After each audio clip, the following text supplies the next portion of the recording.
بنورنا الدنيا وننشر في الفضاء أملا ونعلي عزم همتنا فمن طلب العلا وصل. بسم الله الرحمن الرحيم. الحمد لله رب العالمين والعاقبة للمتقين والصلاة والسلام على سيد الأنبياء والمرسلين سيدنا وحبيبنا وحبيب رب العالمين محمد وعلى آله وأصحابه ومن هدى بهديه إلى يوم الدين. احادیث رسول صلی اللہ علیہ وسلم کے سلسلے میں مستشرقین کے اس اعتراض کا جواب دیا گیا کہ احادیث مبارکہ کو 200 سال بعد لکھا گیا، جبکہ حقیقت یہ ہے کہ احادیث مبارکہ کو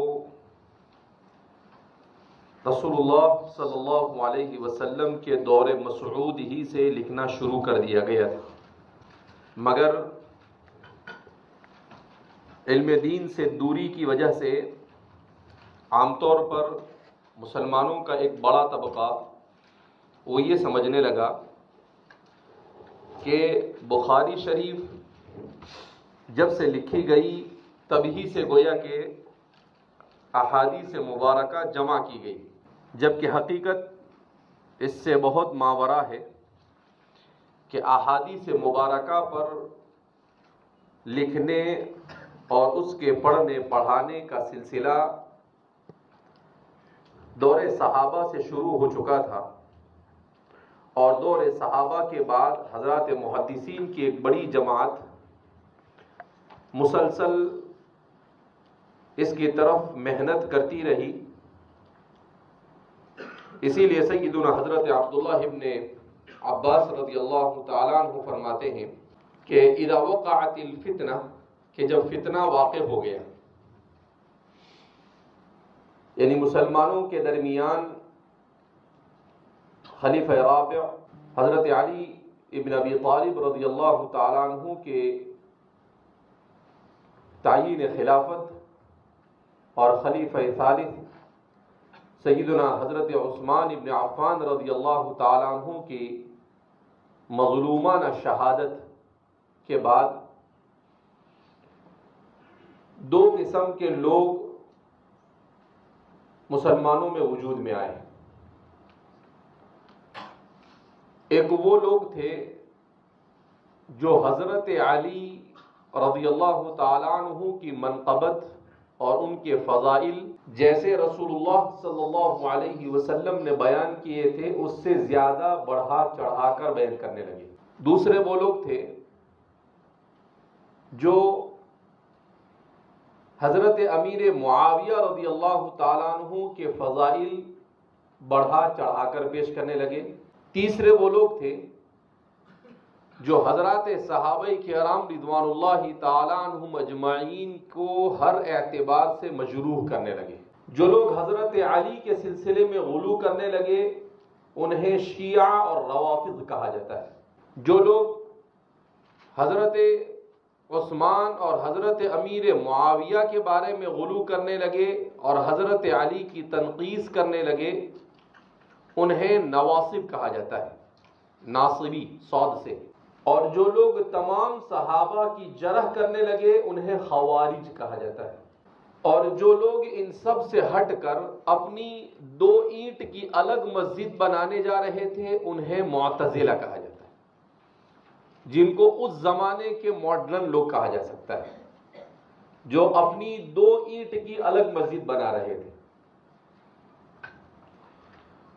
تو اس طرح سے حضرت عثمان ابن عفان رضی اللہ تعالی عنہ کی شہادت کے بعد فرقے باطلہ داخل فی الاسلام کی تعداد میں اضافہ ہو گیا. تو حضرت عبداللہ ابن عباس فرماتے ہیں کہ جب لوگوں نے من گھڑت احادیث کو گھڑنا شروع کر دیا اور اپنی طرف سے اپنے جس کا خود فیور کرتے تھے ان لوگوں کے بارے میں سند اور متن کو وضع کرنا شروع کر دیا، تو پھر حضرات صحابہ نے جو اس وقت موجود تھے ان لوگوں نے احادیث کے سلسلے میں اسانید کا مطالبہ کرنا شروع کیا کہ کسی بھی حدیث کو بغیر سند کے نہیں لیتے تھے. کیا مطلب؟ کہ جب کوئی بیان کرتا قال رسول اللہ صلی اللہ علیہ وسلم کہ آپ صلی اللہ علیہ وسلم نے ایسا کہا، تو پھر اس سے پوچھا جاتا آپ نے کس سے سنا؟ وہ کہتا فلاں سے سنا. تو پھر دیکھا جاتا یہ کہاں سے تعلق رکھتا ہے، وہ کہاں سے تعلق رکھتا ہے، دونوں کا زمانہ ایک ہے یا نہیں، دونوں کی لقا ہوئی ہے یا نہیں، وہ ادھر آیا یا یہ ادھر گیا ہے یا نہیں، یہ سچا ہے یا جھوٹا ہے، امانت دار ہے، دیانت دار ہے. اس کا پورا پوسٹ مارٹم کیا جانے لگا رجال کا. تو ایک تو چار یہ وہ لوگ تھے جو غلو کر رہے تھے. دوسرا ایک طبقہ ایسا تھا جو اپنی دکان چلا رہا تھا. وہ کیسے اپنی دکان چلاتا تھا؟ چونکہ ابھی دور مسعود یعنی رسول اللہ صلی اللہ علیہ وسلم کے مبارک زمانے سے لوگ قریب تھے، لہذا سنت رسول صلی اللہ علیہ وسلم کے ساتھ دلچسپی بہت زیادہ تھی. تو سنت رسول صلی اللہ علیہ وسلم کے ساتھ دلچسپی کے اضافے کا فائدہ اٹھانا چاہتے تھے تاجر لوگ. اب کوئی آدمی ککڑی بیچتا تھا، وہ دیکھتا ہے ککڑی بک نہیں رہی تو حدیث بناتا تھا. کیا کہتا تھا؟ کان رسول اللہ صلی اللہ علیہ وسلم یحب القصہ، کہ آپ صلی اللہ علیہ وسلم بھی قصہ کو بہت پسند کرتے تھے. تو جو بیچتا تھا اس کے بارے میں حدیث گھڑ ڈالتا تھا، اس لیے کہ وہ لوگ فصیح و بلیغ زبان بولتے تھے، ان میں سے اکثریت. تو ان کے لیے اس طرح سے بنانا کوئی مشکل ہوتا تھا نہیں. تو جو بیچتا تھا ہر دکان والا اپنے حساب سے حدیث بنا لیتا تھا. تو اب یہ چوطرفہ نہیں 5 طرفہ حملہ تھا. تو اس لیے حضرات صحابہ میں کبار صحابہ تو تقریباً دنیا سے جا چکے تھے اس زمانے تک، اس لیے کہ آپ صلی اللہ علیہ وسلم کی وفات حسرت آیات کے بعد تقریباً 30 سال ہونے جا رہے تھے. تو کبار صحابہ میں سے اکثریت اس دنیا سے رحلت فرما چکی تھی. اب جو صحابہ موجود تھے وہ صحابہ تھے جو یا تو رسول اللہ صلی اللہ علیہ وسلم کے زمانے میں بچپن سے گزر رہے تھے، یا جس کو صغار صحابہ کہا جاتا ہے، یا وہ صحابہ تھے جو حضور صلی اللہ علیہ وسلم کے زمانے میں نوجوانی سے گزر رہے تھے. 20 سال 22 سال کی عمر تھی تو 30 سال کے بعد ان کی عمر ابھی 50-55 سال ہوئی تھی. جو 10-15 سال کے تھے تو ان کی عمر ابھی 30 سال کے بعد 40-45 سال تھی. تو اس طریقے سے ان دونوں طبقات حضرات صحابہ کے طبقے نے احتیاط برتنا شروع کیا. بولے کہ ایسا لگ رہا ہے جیسے حدیث بنانے کی فیکٹریاں قائم ہو گئی ہیں، پوری انڈسٹری وجود میں آ گئی ہے، اور جدھر دیکھو جہاں دیکھو دنا دن حدیثیں کیا کی جا رہی ہے، وضع کی جا رہی ہے.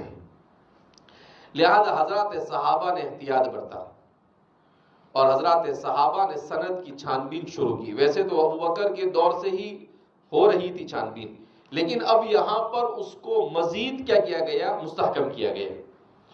تو اس طریقے سے اللہ کے رسول صلی اللہ علیہ وسلم کے فرامین مبارکہ جو مجھ تک اور آپ تک اب تک کے پہنچے ہوئے ہیں، یہ تمام کے تمام فرامین بحمد اللہ تعالی یقین کامل کے ساتھ، حق الیقین اور عین الیقین کے ساتھ کہا جا سکتا ہے کہ اس پورے ذخیرے میں کوئی بھی حدیث ایسی نہیں جو موضوع ہو اور اسے کسی نے صحیح قرار دے دیا.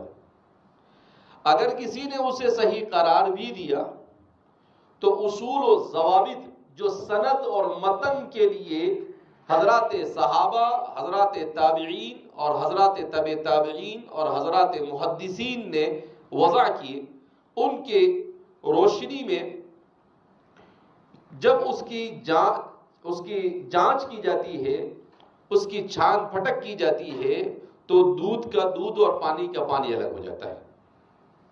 کیوں؟ اس لیے کہ حضرات محدثین نے کسی بھی سند اور کسی بھی روایت کو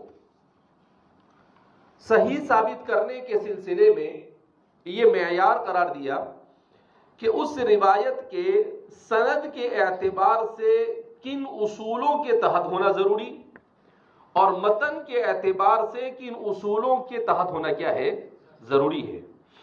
اسی لیے ہمارے محدثین نے اس سلسلے میں بیان کیا ہے کہ سند اور متن دونوں کے اعتبار سے روایت کے اوپر کتنی طریقے سے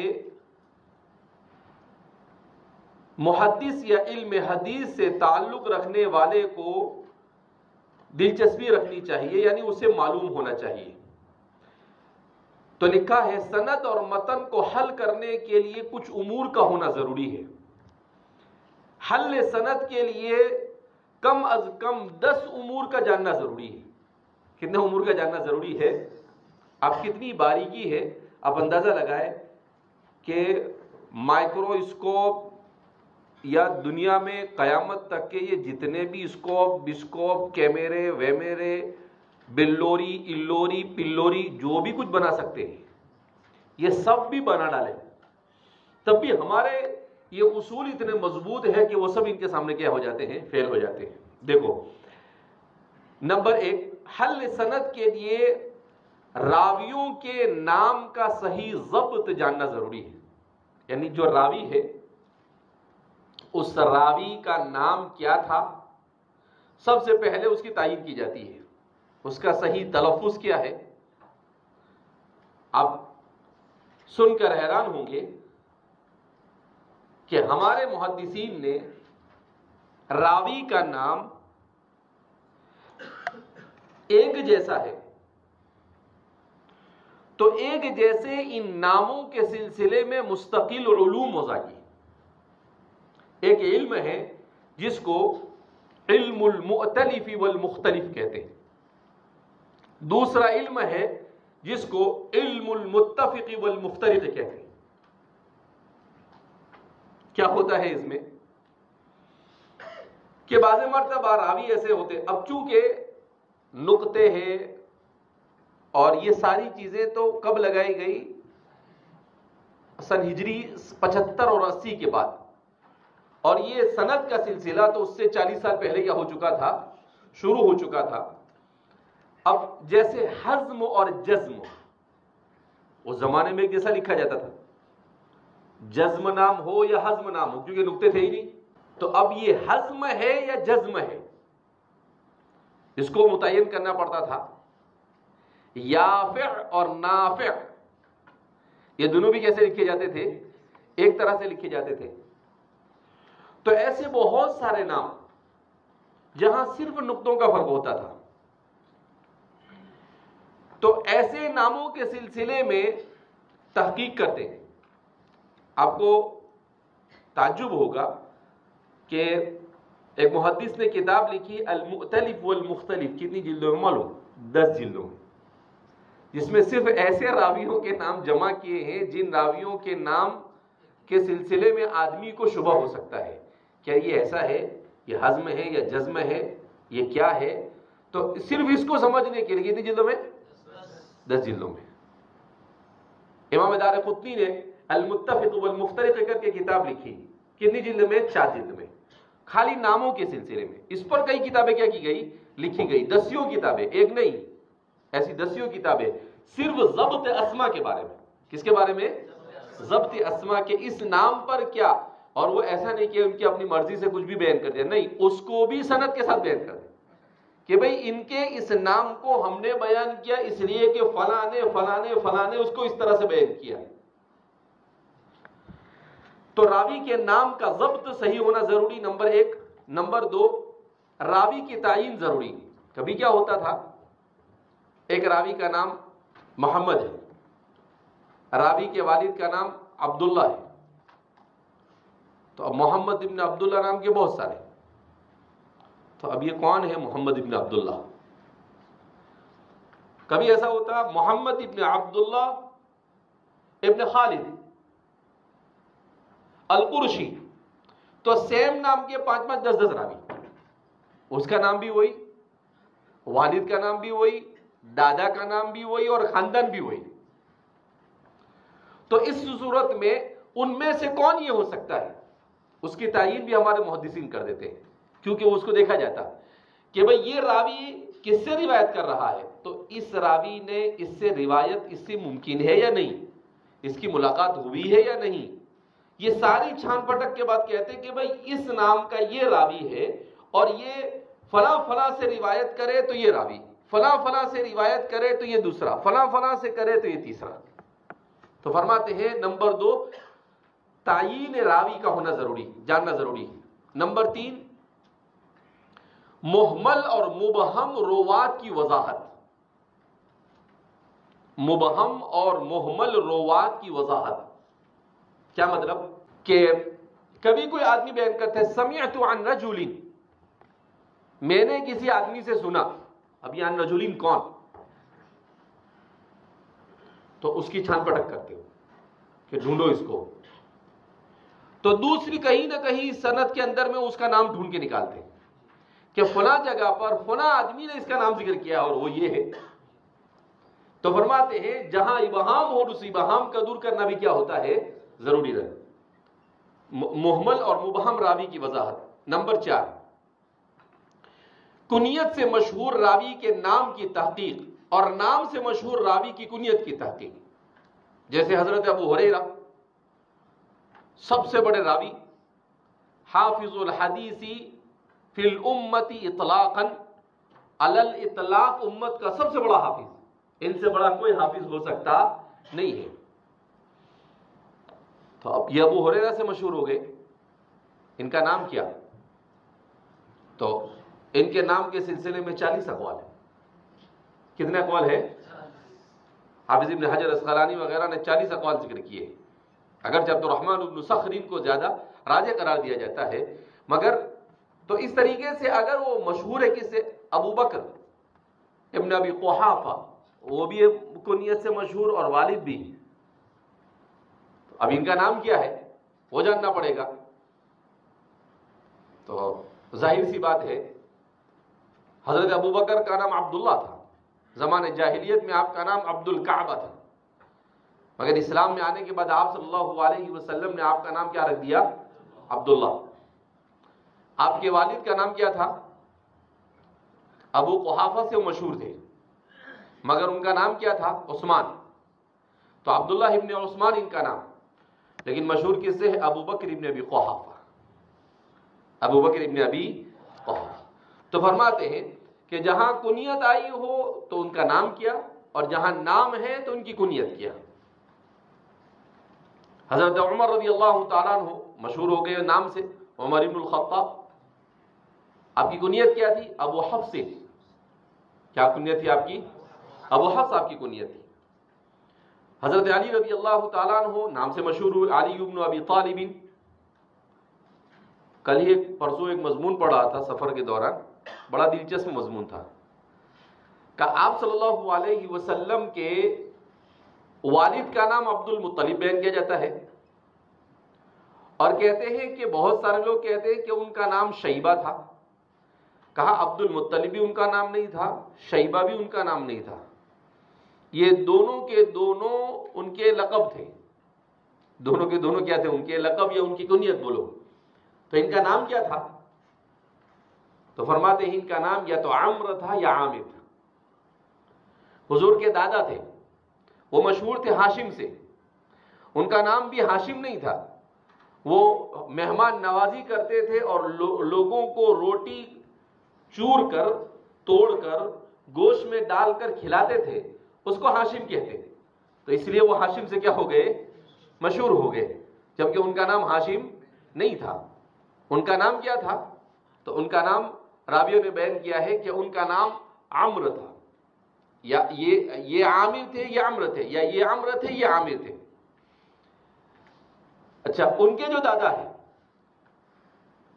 یعنی آپ صلی اللہ علیہ وسلم کے دادا، خود آپ کے والد کے نام کے سلسلے میں بیان کیا کہ آپ کے والد کا نام بھی عبداللہ نہیں تھا، وہ بعد میں رکھا گیا تھا۔ تو ایسے بڑا دلچسپ مضمون تھا وہ، تو اس میں وہ بیان کیا کہ قصی آپ کے پردادا تھے، کہ ان کا نام بھی قصی نہیں تھا، ان کا نام یزید یا زید تھا، مگر وہ مشہور ہو گئے تھے قصی سے۔ کیوں مشہور ہوئے اس کی وجہ وہ لکھی تھی۔ تو یہ عربوں کے یہاں پر یہ چلتا تھا۔ تو فرماتے ہیں کہ 4-5 پشت تک رسول اللہ صلی اللہ علیہ وسلم کے والد، دادا، پردادا، سکڑ دادا، یہ سب کے سب کس سے مشہور تھے؟ اپنی کنیت سے کیا ہو گئے تھے؟ مشہور ہو گئے تھے۔ اور ان کے نام بڑی تحقیق کے بعد ان کے نام ڈھونڈ نکالے، ایسا نہیں ہے کہ ہمارے محدثین نے اس کو ایسے ہی چھوڑ دیا، تو اس کو ڈھونڈ نکالا وہ سیرت نگاروں نے۔ بہرحال تو یہ سب چیزیں ان کے یہاں چلتی تھی، اس وجہ سے اس کی تحقیق بھی کیا ہے؟ ضروری ہے۔ نمبر 5، صیغے ادا کی وضاحت، کہ راوی نے کس صیغے کا استعمال کیا، حدثنا، انبأنا، اخبرنا یا عن، یا کیا استعمال کیا، کون سے راوی نے۔ نمبر 6، سند کے متواتر، مشہور یا غریب یا عزیز ہونے کی وضاحت۔ یہ بھی جاننا ضروری ہے کہ سند کے اعتبار سے یہ سند جس روایت کے ساتھ ذکر کی جا رہی ہے وہ متواتر کا درجہ رکھتی ہے، یا خبر مشہور کا درجہ رکھتی ہے، یا غریب ہے، یا حسن لغیرہ ہے، یا حسن لذاتہ ہے، یا مستفیض ہے۔ تو جو احادیث کی اقسام بیان کی جاتی ہے، کہا سند کے سلسلے میں 6 نمبر پر اس کا جاننا بھی ضروری۔ نمبر 7، لطائف اسناد، کہ سند میں کون کون سے لطائف پائے جاتے ہیں۔ کیا مطلب سند میں لطائف کے پائے جانے کا؟ کہ کبھی ایسا ہوتا ہے جیسے عن عمرو بن شعیب عن ابیہ عن جدہ، اس میں لطیف اسناد کیا ہے؟ عمرو بن شعیب نقل کرتے ہیں اپنے والد سے، ان کے والد نقل کرتے ہیں ان کے والد سے، اور ان کے والد نقل کرتے ہیں ان کے والد سے۔ تو روایت الحفید عن ابیہ وعن جدہ، اس کو لطائف اسناد کہتے ہیں۔ اس کو کیا کہتے ہیں؟ لطائف۔ کبھی صحابی روایت کرتا ہے صحابی سے، کبھی تابعی روایت کرتا ہے صحابی سے، یا تابعی سے۔ تو اس طرح کی جو باریک چیزیں پائی جاتی ہیں اس کو لطائف اسناد کہا جاتا ہے۔ کبھی ایک ہی نام کے ایک ہی روایت کے اندر میں 2-3 راوی کیا ہو جاتے ہیں؟ جمع ہو جاتے ہیں۔ تو ان سب چیزوں کو جو انتہائی دلچسپ قسم کی ہو، ایسی چیزوں کو لطائف اسناد کہا جاتا ہے۔ کبھی ایسا ہوتا ہے کہ پوری سند کے اندر میں تمام کے تمام راوی کوفی ہے، کبھی پوری سند میں تمام کے تمام راوی مکی ہے، کبھی پوری سند کے تمام راوی مدنی ہے۔ تو یہ بھی کیا ہے؟ لطیفہ اسناد، اس کو لطائف اسناد کہا جاتا ہے۔ علم حدیث پڑھتا ہے تو ذرا یہ بھی سمجھنا چاہیے، ہاں خالی حدیث کا ترجمہ آ گیا تو محدث نہیں بن گیا۔ ہاں۔ نمبر 8، روات کے درمیان اتصال اور عدم اتصال کی تحقیق، کہ جو راوی جس روایت سے نقل کر رہا ہے کیا ان کے درمیان ان کا زمانہ ایک ہے، ان کے درمیان لقاء ہوئی ہے یا نہیں ہے، اس اعتبار سے یہ حدیث سے متصل ہے، حدیث سے منقطع ہے یا کیا ہے، اس کا جاننا بھی ضروری ہے۔ نمبر 9، روات کے عدل اور ضبط کی تحقیق، کہ جس راوی سے آپ روایت نقل کر رہے ہیں، یا محدث نے یا کتاب والے نے نقل کیا ہے، وہ راوی عادل ہے، ضابط ہے یا نہیں، یا وہ مجروح ہے، اس پر جرح کی گئی ہے، تو اس کے اوپر کیا گیا عدل اور ضبط یہ معتبر ہے، یا اس پر کی گئی جرح کا اعتبار ہے۔ اب جیسے کوئی بھی آدمی، یعنی ویسے پورے ذخیرے حدیث میں آپ کو کوئی ایسا نہیں ملے گا جس پر کسی نے جرح نہیں کی ہو۔ امام بخاری پر بھی جرح کرنے والوں نے جرح کی، لیکن ہر ایک کی جرح کا بھی اعتبار نہیں۔ امام ابو حنیفہ پر جرح کی، امام شافعی پر جرح کی، امام احمد ابن حنبل پر جرح کی، تو جرح کرنے والا ہر ایک کا۔ اب مشاہیر ائمہ المتبعین ان پر جرح کی جاوے تو اصول بنا دیا گیا کہ بھئی اس جرح کا اعتبار نہیں، پھر کوئی بھی تیسمر خاں جرح کرتا رہے، اس کی جرح کا کوئی اعتبار نہیں. لہذا امام صاحب پر اگر کسی نے جرح کیا تو بولنے کا کہ چل بھائی کام کر اپنا، اس کی جرح کا اعتبار نہیں. کوئی معاصر بہت بڑے آدمی ہے اور اس کے زمانے کا کوئی آدمی جرح کر ڈالے تو سمجھ جانے کا کہ معاصرت یہ کیا ہے، اس کی وجہ ہے کہ دوسرے سب لوگوں نے اس کی تعدیل کی اور حضرت جرح کر رہے. تو ایسے کسی بہت بڑے آدمی کے اپنے معاصر کے کسی ایک آدمی کی جرح کرنے سے اس کی عدالت پر کوئی فرق پڑتا نہیں. تو یہ سارے اصول و ضوابط آپ کتاب پڑھ کر آئے، مصطلحات الحدیث وغیرہ، اس کے اندر میں کیا کیا گیا، آپ کو پڑھایا گیا. آپ نے سمجھا نہیں سمجھا، سنا نہیں سنا، یہ آپ کے اوپر ڈیپینڈ کرتا ہے. لیکن بہرحال ہاں. نمبر 10، سند حدیث اپنے تمام اعتبار کے بعد ضعیف ہے، موضوع ہے، صحیح ہے، اس کا حکم لگانا. یہ صرف سند کے لیے، سند کے سلسلے میں ان 10 امور کا جاننا کیا ہوتا ہے، ضروری ہوتا ہے.